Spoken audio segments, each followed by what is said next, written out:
नमस्कार। राजस्थान की तमाम फटाफट खबरों में आपका स्वागत है। राजस्थान की खबरों के लिए आपसे निवेदन कि यदि आपने हमारे चैनल को सब्सक्राइब नहीं किया है तो कृपया करके आपके अपने चैनल को सब्सक्राइब करना ना भूलें।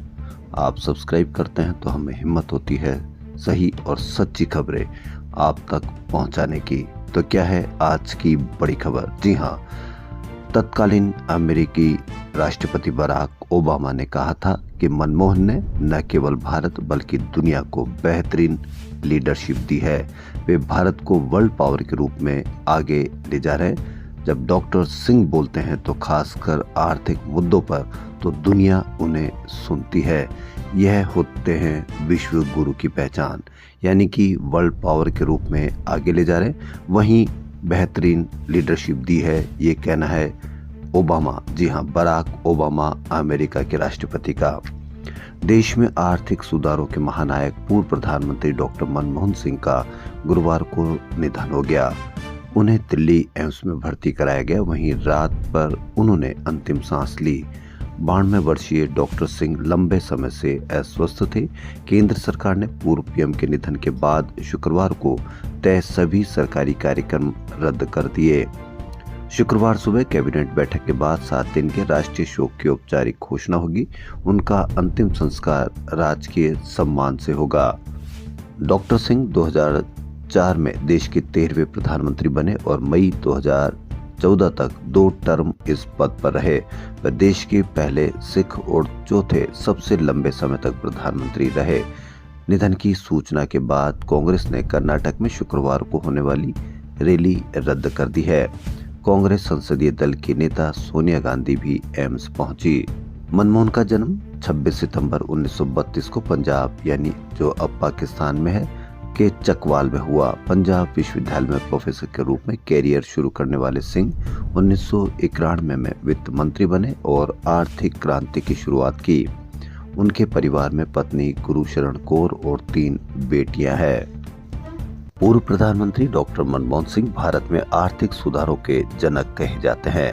उनकी सुझाई नीतियों से ही आर्थिक सुधार के दरवाजे खुले थे। दरअसल 1991 में पीवी नरसिम्हा राव की अगुवाई में कांग्रेस सरकार बनी, तब वित्त मंत्री की कमान डॉक्टर मनमोहन सिंह ने संभाली थी। देश की माली हालत खराब थी। विदेशी मुद्रा भंडार मात्र $1 अरब रह गया था।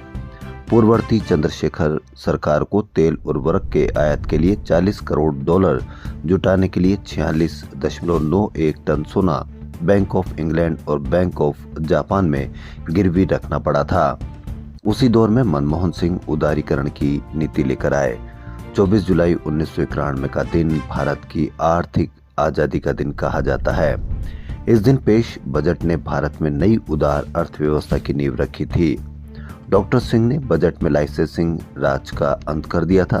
कंपनियों को कई तरह के प्रतिबंधों से मुक्त किया गया था। आयात निर्यात नीति बदली गई थी, जिसका उद्देश्य आयात लाइसेंसिंग में ढील और निर्यात को बढ़ावा देना था। यही नहीं, विदेशी निवेश के रास्ते खोल दिए गए थे। सॉफ्टवेयर निर्यात के लिए आयकर अधिनियम की धारा 80 HSC के तहत टैक्स में छूट की घोषणा भी की गई थी। इस महत्वपूर्ण बजट को आधुनिक भारत के इतिहास में सबसे बड़ी घटनाओं में से एक माना जाता है। डॉक्टर मनमोहन सिंह की आर्थिक नीतियों का ही कमाल था कि 2 साल में ही, यानी 1993 में देश का विदेशी मुद्रा भंडार $1 अरब से $10 अरब हो गया। वहीं 1998 में यह $290 अरब तक पहुंच गया था। मनमोहन सिंह की दूसरी बड़ी उपलब्धि अमेरिका के साथ परमाणु करार थी। जनवरी 2014 में आखिरी प्रेस कॉन्फ्रेंस में उन्होंने इसे अपने कार्यकाल की सबसे बड़ी उपलब्धि बताया था। वह फैसले या वह नीतियां जिनकी वजह से आज भी देश दुनिया में आम आदमी अपना तरीके से किसी भी आधार पर वह दिखा सकता है कि किसको कितना अधिकार मिला हुआ है। सबसे पहला, शिक्षा का अधिकार। जी हाँ, मनमोहन सिंह के कार्यकाल में ही इसके जरिए 6 से 14 साल के हर बच्चे के लिए शिक्षा को उसका मौलिक अधिकार मिला। क्या आपको पता है कि आपके बच्चे को शिक्षा का अधिकार मनमोहन सिंह ने दिया?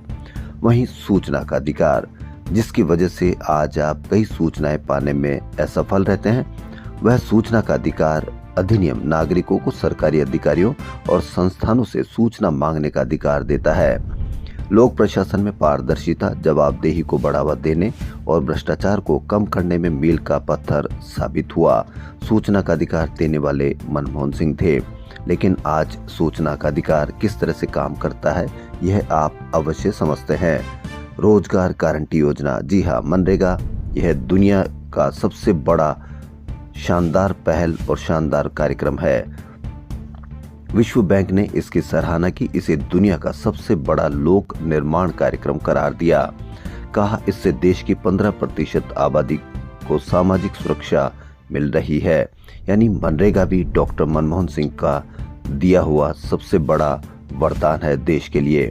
इसका भी कई बार विरोध किया गया और इसमें भी बजट घटाया गया। पहचान के लिए आधार, जी हाँ, आधार का उस समय भाजपा ने बड़ा विरोध किया था। मनमोहन सिंह के कार्यकाल में ही 2009 में भारतीय विशिष्ट पहचान प्राधिकरण का गठन किया गया था। आधार योजना की तारीफ यूएन ने भी की थी, लेकिन फिर भी इसका विरोध किया गया और आज आधार देश का आधार बन चुका है आम आदमी का। वहीं जिस परिवारों को आज यानी 82 करोड़ को जिस तरह से मुफ्त अनाज दिया जा रहा है और उसका पूरे देश में इस तरह से आवाज उठाई जाती है, बताया जाता है कि किस तरह से उस परिवारों को देकर हम काम कर रहे हैं। यह राष्ट्रीय खाद्य सुरक्षा यानी इस कानून को भी जरिए देश के 2/3 परिवारों को सब्सिडी में खाद्यान्न उपलब्ध कराया गया। ये भी मनमोहन सिंह की देन थी। वहीं मार्च 2006 में अमेरिका से न्यूक्लियर डील हुई। गठबंधन सरकार के तमाम दबावों के बीच भारत ने भारत अमेरिकी परमाणु समझौते पर हस्ताक्षर किए। भारत परमाणु हथियारों के मामले में एक शक्तिशाली राष्ट्र के रूप में उभरा। इस सौदे ने अमेरिका के साथ संबंधों को नया मोड़ दिया। वहीं 1991 के बजट से 2 हफ्ते पहले मनमोहन बजट का मसूदा लेकर पीएम नरसिम्हा राव के पास पहुंचे तो राव ने सिरे से खारिज कर दिया और कहा कि यही चाहिए था तो मैंने आपको क्यों चुना। फिर दोबारा ऐतिहासिक बजट तैयार किया गया। इसमें विक्टर हुगो की लाइन लिखी थी, दुनिया की कोई ताकत उस विचार को नहीं रोक सकती जिसका समय आ गया है। 1991 में बतौर वित्त मंत्री मनमोहन के बजट की तत्कालीन नेता प्रतिपक्ष अटल बिहारी वाजपेयी ने जमकर आलोचना की। वो बजट जो ऐतिहासिक बजट रहा उसकी भी आलोचना की गई। वाजपेयी की आलोचना से आहत मनमोहन सिंह इस्तीफे की सोचने लगे। फिर वाजपेयी ने उनसे मुलाकात की और समझाया तो पद छोड़ने का फैसला वापस ले लिया गया। ऐसे माहौल था देश में पूर्व में कि जब कोई इस्तीफा देने को तैयार हो रहा है तो विपक्ष के नेता उसको मनाते हैं और वह इस्तीफा देने से मना कर देते हैं। इससे आप अंदाजा लगा लीजिए कि कितना समन्वय था आपस में। कई बार हम कहते हैं कि लालटेन में पढ़ने वाले बच्चे बहुत तरक्की करते हैं। मनमोहन सिंह पाकिस्तान से विस्थापित होकर हल्द्वानी आए थे। बचपन में मां का निधन हो गया। दादा दादी ने पाला। गांव में लालटेन की रोशनी में पढ़ाई की। वहीं मनमोहन सिंह की शुरुआती पढ़ाई उर्दू में हुई थी। जब प्रधानमंत्री बने तब भी स्पीच की स्क्रिप्ट उर्दू में ही लिखते थे। वहीं कई बार गुरुमुखी में भी उन्होंने लिखी। 1948 में मनमोहन सिंह ने मैट्रिक की। कैम्ब्रिज और ऑक्सफोर्ड से अर्थशास्त्र की पढ़ाई की। कैरियर की शुरुआत पंजाब विश्वविद्यालय और दिल्ली स्कूल ऑफ इकोनॉमिक्स में शिक्षक के रूप में की। वर्ष 1971 में वाणिज्य मंत्रालय में आर्थिक सलाहकार बने। 1972 में वित्त मंत्रालय के मुख्य आर्थिक सलाहकार बने। 1985 से 1987 योजना आयोग के प्रमुख और 1982 से 1985 रिजर्व बैंक के गवर्नर रहे। पीवी नरसिम्हा राव ने 1991 में वित्त मंत्री बनाया। 2019 में कांग्रेस से राज्यसभा पहुंचे। उनका कार्यकाल अप्रैल 2024 में समाप्त हुआ। अंतिम समय में कांग्रेस से राज्यसभा पहुंचने वह राजस्थान का गौरव रहे और राजस्थान से ही वह राज्यसभा में पहुंचे थे। देश में सभी सरकारी राजकीय कार्यक्रम रद्द कर दिए गए हैं, लेकिन प्रधानमंत्री नरेंद्र मोदी शुक्रवार को स्वामित्व योजना के लाभार्थियों को वर्चुअल पट्टे वितरित करेंगे। कार्यक्रम के मुख्य अतिथि मुख्यमंत्री भजनलाल शर्मा होंगे। अध्यक्षता कैबिनेट मंत्री जोगाराम पटेल करेंगे। ये राज्य स्तरीय कार्यक्रम राज्य कृषि प्रबंधन संस्थान दुर्गापुरा जयपुर में प्रातः 11 बजे आयोजित किया जाएगा। जिला स्तर पर भी पट्टा वितरण कार्यक्रम आयोजित किए जाएंगे। इसमें भी अधिकृत के मंत्री रहेंगे। सीएम भजनलाल शर्मा ने महिला एएसआई का अलग कैडर नहीं बनाने के गृह विभाग के प्रस्ताव को मंजूरी दे दी। अब इसे बजट घोषणा से हटाया जा रहा है, यानी कि महिला एएसआई का कैडर नहीं बनेगा। सुप्रीम कोर्ट कोलिजियम ने राजस्थान हाई कोर्ट में जज पद पर नियुक्ति के लिए 3 उच्च न्यायिक सेवा के अधिकारियों की सिफारिश की है। इनमें चंद्रशेखरन शर्मा, प्रमिल माथुर और चंद्र प्रकाश श्रीमाली हैं। राष्ट्रपति की मंजूरी के नियुक्ति वारंट जारी होंगे। जनवरी के पहले हफ्ते में नियुक्ति की संभावना है। हाई कोर्ट में अब जजों की संख्या 35 हो जाएगी, फिर भी 15 पद खाली ही रहेंगे। जयपुर के भाकरोटा अग्निकांड में गुरुवार को बर्न आईसीयू में भर्ती एक और घायल की मौत हो गई है। मरने वालों की संख्या दिन प्रतिदिन बढ़ती जा रही है। अब देखना यह है कि अजमेर भाकरोटा अग्निकांड की इस हादसे के बाद सड़कों पर कितनी सुरक्षा लागू की जाती है। हार्ट, कटे होठ और क्लब पैर जैसी गंभीर बीमारियों से जूझ रहे सरकारी स्कूलों में पढ़ने वाले 90,000 विद्यार्थियों की फ्री सर्जरी होगी। विभाग के डिजिटल सर्वे में आया कि इन विद्यार्थियों को सर्जरी की जरूरत है। शिक्षा विभाग और चिकित्सा विभाग के साथ कलेक्टर इसकी मॉनिटरिंग करेंगे। अगस्त से सितंबर तक सरकारी स्कूलों के 75 लाख विद्यार्थियों का डिजिटल शाला स्वास्थ्य परीक्षण करवाया गया था। ये डेटा शिक्षा विभाग के अधिकारियों को उपलब्ध करा दिया गया है। वहीं धौलपुर से एक बड़ी घटना। धौलपुर के सरमथुरा थाने में तय समय बाद भी शराब ठेका खुला देख बसड़ी एमएलए संजय जाटव ने विरोध किया। पुलिस कार्रवाई के बजाय देर रात एमएलए के चालक को घर से उठा ले गई। उसे छुड़ाने एमएलए थाने पहुंचे तो थाना अधिकारी ने बैठने के लिए कुर्सी नहीं दी, उन्हें पट्टे यानी पत्थर पर बैठने को कह दिया। यही नहीं, एक दिन बाद सेल्समैन की रिपोर्ट पर चालक और एमएलए के खिलाफ लूट की धाराओं में मामला दर्ज कर लिया गया। अब जांच के बाद थाना अधिकारी व 2 कांस्टेबल को 16 सीसीए की चार्जशीट दी है। जाटव ने 22 मई रात 9 बजे बाद शराब की दुकानें खुली देखी तो विरोध किया। यह गांव की नहीं, आप शहरों में भी शराब की दुकानें रात 8 बजे के बाद भी खुली देख सकते हैं और उनमें ऐसा लगता है जैसे 24 घंटे दारू की सप्लाई हो रही है या दारू की बिक्री की जा रही है। यानी एमएलए भी यदि शिकायत करता है तो उसको भी थाने में बैठा दिया गया है, जबकि कई बार इसके बारे में आदेश जारी हो चुके हैं कि यदि 8 बजे के बाद कोई दारू की बिक्री देखी गई तो उसमें थानाधिकारी जिम्मेदार होगा। आम आदमी की तो क्या बिसात कि यदि वह शिकायत दर्ज करता है, फिर भी आप रुके नहीं, शिकायत अवश्य दर्ज कराएं। 181 पर सरकारी शिकायत आप दर्ज कराएं ताकि आप सजग रहें और देश के प्रति अपनी ईमानदारी दर्ज कराएं। मुख्यमंत्री भजनलाल शर्मा ने 2 महीने में प्रदेश भर में खुले बोरवेल बंद करने के निर्देश दिए हैं। साथ ही खुले बोरवेल में हो रहे हादसों के लिए जिम्मेदार अधिकारियों और कर्मचारियों पर कड़ी कार्रवाई करने के लिए भी कहा है। सीएम ने यह निर्देश गुरुवार को सड़क सुरक्षा को लेकर हुई समीक्षा बैठक में दिए। 14 साल पहले भी बोरवेलों को बंद करने के लिए सरकार ने गाइडलाइन जारी की थी, लेकिन अधिकारियों ने इसे लागू ही नहीं किया। सुप्रीम कोर्ट ने भी 1 फरवरी 2010 को बोरवेल में गिरने से होने वाले हादसों को रोकने के लिए कड़े निर्देश दिए, लेकिन जब कोई हादसा होता है तब पूरा देश, पूरा राजस्थान बोरवेल करता है। लेकिन जैसे ही वह हादसे में गिरने वाले बच्चे या तो समाप्त हो जाते हैं, मर जाते हैं, तो फिर उस बात को भुला दिया जाता है और फिर कोई नए बोरवेल में फिर कोई बच्चा गिरता है तो फिर बोरवेल की बात शुरू हो जाती है। राजस्थान में गुरुवार को नया पश्चिमी विक्षोभ सक्रिय हो गया। इससे अगले 2-3 दिन तक मावठ का दौर चलेगा। जयपुर, अजमेर, पुष्कर सहित कई इलाकों में देर रात बूंदाबांदी व बारिश भी हुई। मौसम विभाग के अनुसार नए विक्षोभ का असर शुक्रवार को सर्वाधिक होगा। इसे देखते हुए 13 जिलों में ओले बारिश का ऑरेंज अलर्ट जारी किया गया है। आरपीएससी के वरिष्ठ अध्यापक संस्कृत शिक्षा परीक्षा 28 से शुरू हो रही है। अब अभ्यर्थी गर्म कपड़े और जूते पहनकर परीक्षा दे सकेंगे। पूर्व में जूते केंद्र के बाहर ही उतरवा लिए जाते थे। परीक्षा में 4.70 लाख अभ्यर्थी बैठेंगे। आयोग ने स्पष्ट किया कि परीक्षा में सिख धर्म के अभ्यर्थी कड़ा, कृपाण एवं पगड़ी आदि धार्मिक प्रतीक भी धारण कर सकेंगे। भागरोटा हादसे के बाद आरटीओ प्रथम द्वारा नियम विरुद्ध चल रहे ओवरलोड और बिना परमिट के वाहनों पर सख्त कार्रवाई की जा रही है। आरटीओ प्रथम राजेंद्र सिंह शेखावत ने बताया कि पिछले 5 दिन में 700 से अधिक चालान किए गए। हम घटनाओं को कितनी जल्दी भूल जाते हैं, इसका एक नज़ारा देखिए।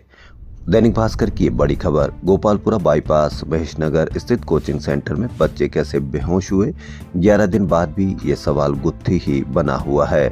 घटना को लेकर निगम 3 अलग अलग थ्योरी सामने रख चुका है, तीनों ही सटीक नहीं बैठी तो जांच ठंडे बस्ते में चली गई। ये दैनिक भास्कर की बड़ी खबर। जिस दिन क्लासरूम में बच्चे बेहोश हुए, पूरा प्रदेश इस पर चिंतित हो गया। तुरंत में कार्रवाई की गई, कई की जांच की गई, लेकिन जांच के बाद 11 दिन हो गए, हम नए भाकरोटा हादसे कांड में हम लग गए। बेहोश कैसे हुए हम वो भूल गए। भाकरोटा कांड भी कुछ दिन बाद में कुछ नया कांड हो जाएगा तो हम उसमें लग जाएंगे, फिर भाकरोटा कांड और क्लासरूम में बच्चे बेहोश हुए उसको हम आगे रवाना हो जाएंगे। इस तरह से हम लोग पुराने चीज़ों को भुलाते जाते हैं और फिर हम नए हादसों की तरफ हो जाते हैं, फिर उस पे तुरंत में कार्रवाई की जाती है, लेकिन कार्रवाई वो की वो। देश भर में मोबाइल चोरी और स्नैचिंग की लगातार बढ़ रहे मामलों को लेकर सरकार ने पीड़ितों की शिकायत दर्ज कराने से लेकर ट्रेस करने तक की प्रक्रिया को आसान करते हुए ऑनलाइन कर दिया है। इस संबंध में पुलिस मुख्यालय ने गाइडलाइन भी जारी की है। राजस्थान पुलिस की वेबसाइट पर लॉस्ट आर्टिकल्स रिपोर्ट पर जाकर ऑनलाइन रिपोर्ट करें। इसके बाद गुम मोबाइल में संचालित सिम कार्ड की टेलीकॉम कंपनी के स्टोर पर जाकर तुरंत दूसरी सिम जारी करवाएं और 24 घंटे तक ओटीपी सुविधा शुरू होने तक इंतजार करें। ओटीपी सुविधा शुरू होने पर ऑप्शन पर जाकर फॉर्म भरें, थाने या ऑनलाइन दर्ज शिकायत की प्रति अपलोड करें। उसके बाद मोबाइल ऑनलाइन ट्रेस होना शुरू हो जाएगा। कहीं पर भी ट्रेसबिलिटी रिपोर्ट पुलिस मिलेगी, आप भी देख सकेंगे। ट्रेस होने के बाद संबंधित थाने में संपर्क कर मोबाइल ले सकेंगे। बाद में CEIR पर जाकर अपने नंबर को अनब्लॉक कर सकते हैं, यानी कि चोरी होने पर आप अपने मोबाइल को कर सकते हैं ऑनलाइन ट्रेस। पुलिस ने जारी की गाइडलाइन, यह आम आदमी के लिए बहुत बड़ी राहत की खबर। राजपूत समाज, भक्तों और कांग्रेस के नेताओं ने केंद्रीय मंत्री अर्जुन राम मेघवाल की मीराबाई को लेकर की गई टिप्पणी का विरोध किया और आक्रोश बढ़ने लगा तो मंत्री मेघवाल ने गुरुवार रात वीडियो जारी कर सार्वजनिक माफी मांगी। मंत्री ने कहा कि मां मीरा का मैं तो बचपन से ही अनुयायी हूं, उनके प्रति अनादर मैं सोच भी नहीं सकता। फिर भी किसी भक्त या लोगों को मेरे शब्दों से ठेस पहुंची हो तो मैं खेद प्रकट करते हुए माफी मांगता हूं। इससे पहले PCC चीफ गोविंद सिंह डोटासरा, वरिष्ठ नेता धर्मेंद्र राठौड़, पूर्व मंत्री प्रताप सिंह खाचरियावास सहित कई नेताओं, राजपूत युवाओं ने मेघवाल से माफी मांगने को कहा था। राजपूत समाज की तरफ से कई लोगों ने पोस्ट किए कि मीराबाई ने भक्ति, प्रेम और साहस का प्रतीक बनकर समाज को नई दिशा दी। उनकी विरासत पर अनुचित टिप्पणी करना न केवल राजपूत समाज का अपमान है बल्कि भारतीय सांस्कृतिक धरोहर का भी अपमान है। कभी रूपाला का राजपूत समाज की महिलाओं पर बयान आता है तो कभी अर्जुन राम मेघवाल का। मीराबाई के प्रति ऐसे बयान ज्ञान के अभाव का परिणाम है या फिर भाजपा और संघ की एक सोची समझी चाल।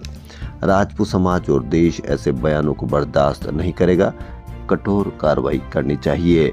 कर्नाटक के बेलगावी में आयोजित हुए कांग्रेस वर्किंग कमेटी की नव सत्याग्रह बैठक में राजस्थान से कई नेता शामिल हुए। पहले दिन 2 महत्वपूर्ण निर्णय पारित किए गए। इसके सेशन में मंच पर पूर्व डिप्टी CM सचिन पायलट भी उपस्थित थे।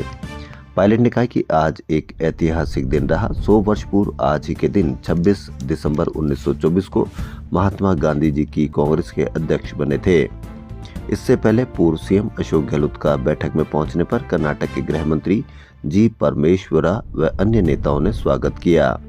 PCC चीफ गोविंद सिंह डोटासरा, नेता प्रतिपक्ष टीकाराम जूली व अन्य नेता भी पहुंचे। राजस्थान की खबरों फिलहाल इतना ही। यदि आपको हमारा चैनल पसंद आए तो लाइक, सब्सक्राइब और शेयर अवश्य करें।